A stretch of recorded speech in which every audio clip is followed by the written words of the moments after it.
ইলম অধ্যায় পরিচ্ছদ ৪৩ ইলমের ফজিলত। আল্লাহর বাণী, তোমাদের মধ্যে যারা ঈমান এনেছে এবং যাদের ইলম দান করা হয়েছে, আল্লাহ তাদের মর্যাদায় উন্নত করবেন। তোমরা যা করো আল্লাহ সে সম্পর্কে সবিশেষ অবহিত। ৫৮ নম্বর সূরা এর ১১ নম্বর আয়াত। মহান আল্লাহ আরও বলেন, হে আমার রব, আমার জ্ঞানের বৃদ্ধি সাধন করো। ২০ নম্বর সূরা এর ১১৪ নম্বর আয়াত। পরিচ্ছেদ ৪৪। আলোচনায় মশগুল অবস্থায় ইলম সম্পর্কে জিজ্ঞাসা করা হলে আলোচনা শেষ করার পর প্রশ্নকারীর উত্তর প্রদান। হাদিস ৫৭।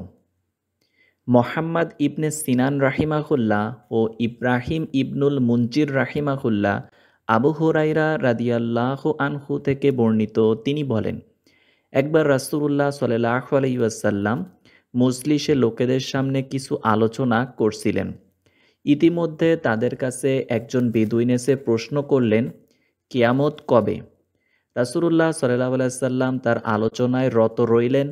এতে কেউ কেউ বললেন, লোকটি যা বলেছে তিনি তা শুনেছেন কিন্তু তার কথা পছন্দ করেননি। আর কেউ কেউ বললেন, বরং তিনি শুনতেই পাননি। রাসূলুল্লাহ সাল্লাল্লাহু আলাইহি ওয়াসাল্লাম আলোচনা শেষ করে বললেন, কিয়ামত সম্পর্কে প্রশ্নকারী লোকটি কোথায়? সে বলল, এই যে আমি, ইয়া রাসূলাল্লাহ। তিনি বললেন, যখন আমানত নষ্ট করা হয় তখন তুমি কিয়ামতের প্রতীক্ষা করবে। সে বলল, কিভাবে আমানত নষ্ট করা হয়?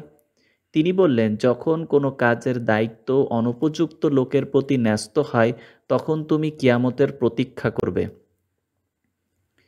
পরিচ্ছদ ৪৫। উচ্চস্বরে ইলমের আলোচনা।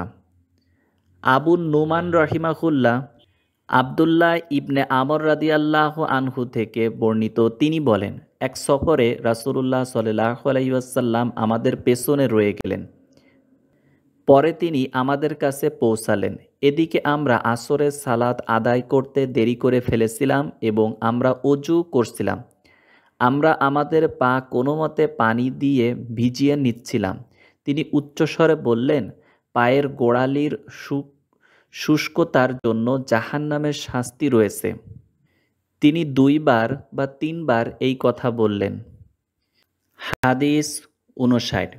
কুতাইবা ইবনে সাঈদ রাহিমাহুল্লাহ ইবনে ওমর রাদিয়াল্লাহু আনহু থেকে বর্ণিত, তিনি বলেন, রাসূলুল্লাহ সাল্লাল্লাহু আলাইহি ওয়াসাল্লাম একবার বললেন, গাছপালার মধ্যে এমন একটি গাছ আছে যার পাতা ঝরে না, আর তা মুসলিমের উপমা। তোমরা আমাকে বলো সেটি কি গাছ? রাবী বললেন, তখন লোকেরা জঙ্গলের বিভিন্ন গাছপালার নাম চিন্তা করতে লাগলো। আবদুল্লাহ রাদিয়াল্লাহু আনহু বললেন, আমার মনে হয় সেটা হবে খেজুর গাছ, কিন্তু আমি তা বলতে লজ্জাবোধ করছিলাম। তারপর সাহাবায়ে কিরাম রাদিয়াল্লাহু আনহু বললেন, ইয়া রাসূলাল্লাহ, আপনি আমাদের বলে দিন সেটি কি গাছ? তিনি বললেন, তা হলো খেজুর গাছ। পরিচ্ছদ ৪৭। শাগরেদগণের জ্ঞান পরীক্ষা করার জন্য ওস্তাদের কোনো বিষয় উত্থাপন করা। হাদিস ৬০। খালিদ ইবনে মাখলাদ রাহিমাহুল্লাহ ইবনে ওমর রাদিয়াল্লাহু আনহু থেকে বর্ণিত যে, নবী করিম সাল্লাল্লাহু আলাইহি ওয়াসাল্লাম একবার বললেন, গাছপালার মধ্যে এমন একটি গাছ আছে যার পাতা ঝরে না, আর তা মুসলিমের উপমা। তোমরা আমাকে বলো যে সেটি কি গাছ? রাবী বললেন, তখন লোকেরা জঙ্গলের বিভিন্ন গাছপালার নাম চিন্তা করতে লাগলো। আবদুল্লাহ রাদিয়াল্লাহু আনহু বললেন, আমার মনে হলো সেটা হবে খেজুর গাছ, কিন্তু তা বলতে আমি লজ্জাবোধ করছিলাম। তারপর সাহাবায়ে কিরাম বললেন, ইয়া রাসূলাল্লাহ, আপনি আমাদের বলে দিন সেটি কি গাছ? তিনি বললেন, তা হলো খেজুর গাছ।